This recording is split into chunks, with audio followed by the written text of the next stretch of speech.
President Trump is campaigning in Johnstown, Pennsylvania Tuesday. Over the weekend, a federal judge threw out the Trump campaign's challenges to a state Supreme Court ruling in favor of ballot drop boxes and against out-of-county poll workers.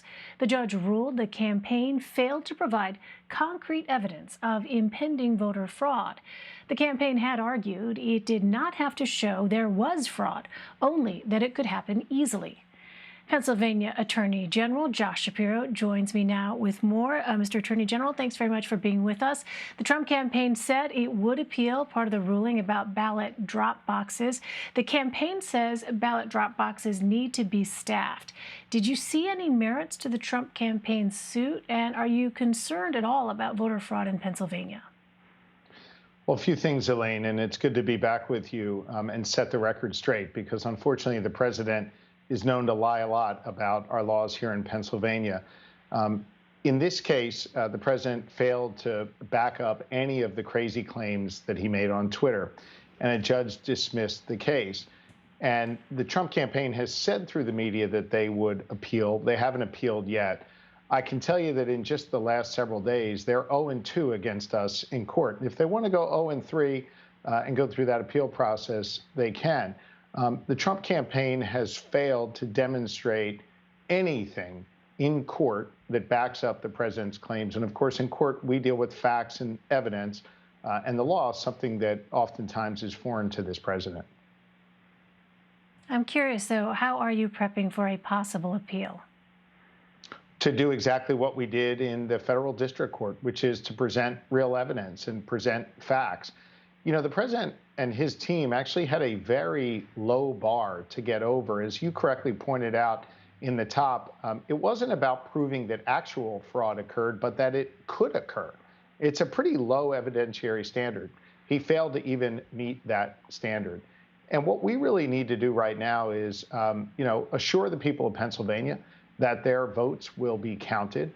And I'm doing everything in my power to, ignore the noise and encourage others to ignore the noise coming from the president and simply make a plan to vote. Voting is safe. We've been doing it for centuries in this country, whether you choose to vote by mail or whether you choose to vote on Election Day.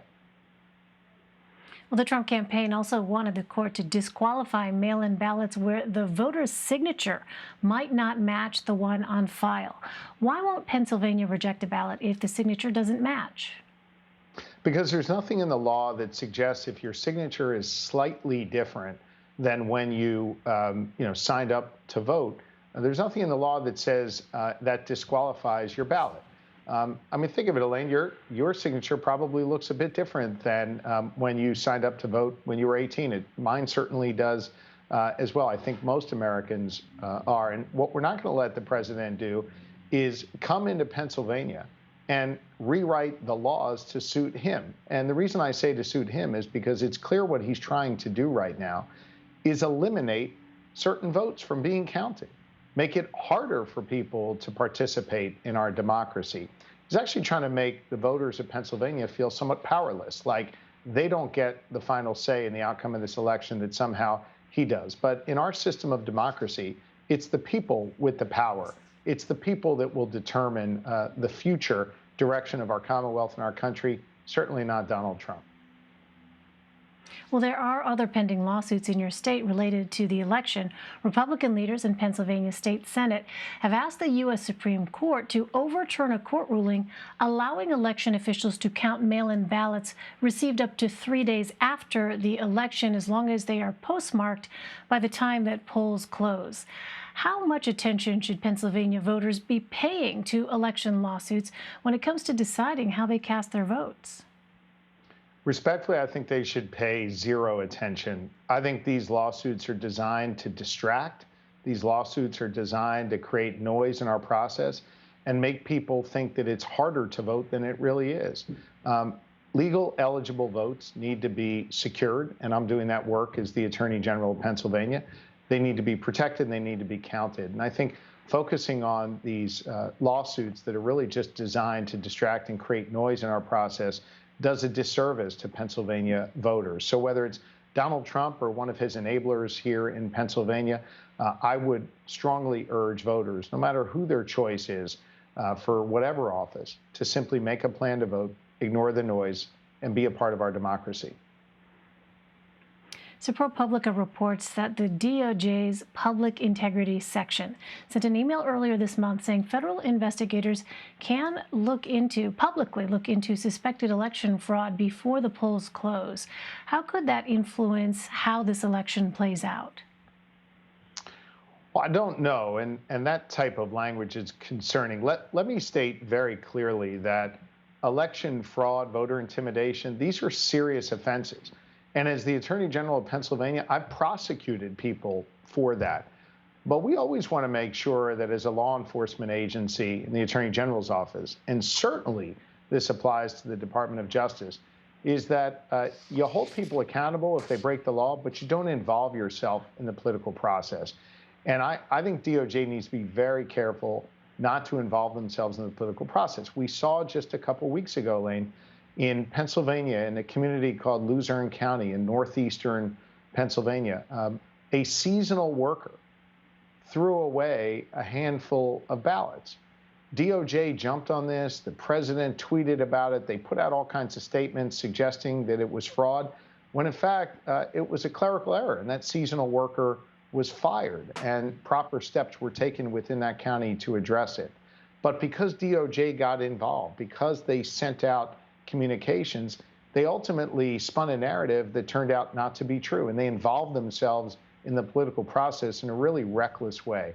I would hope that this email that you reference is not sort of forecasting that there would be more efforts like that coming from DOJ or coming from the White House to involve the serious people at the Department of Justice, the people who do serious work to combat fraud in our communities, to involve them somehow in the political process.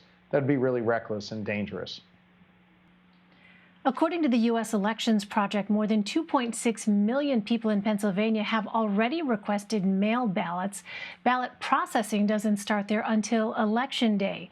Do you have any estimate on how long it might take for your state to count ballots? Well, I know that this is the first election cycle, really, where Pennsylvania has been able to vote by mail. And in this case, as you said, 2.6 million out of roughly an electorate that's going to look like about 6 million people in this election. So, nearly half. That's exciting to me that you have people wanting to participate in our democracy. And in the primary process, I think the counties, the 67 counties that administer the elections, learned a lot from that process. And some of them were quite slow in their counting. And since that time, they've purchased a lot of new machinery. They've got an all-hands-on-deck mentality to have lots of people prepared to process these ballots and get an accurate count. And I think when you combine the amount of ballots that are cast at the polls and the amount of outstanding mail-in ballots that can begin to be processed at 7 a.m. on Election Day with this aggressive processing procedure in place, I don't think it will be days until you have a sense of what occurred. You may not have a formal count that's done, but if there's any kind of margin between the candidates from a statewide perspective, I think you're going to have a pretty good idea in the early hours of that next morning as to who won Pennsylvania. All right, just 3 weeks away now. Pennsylvania Attorney General Josh Shapiro, thank you very much. Good to be with you, Elaine. Thank you.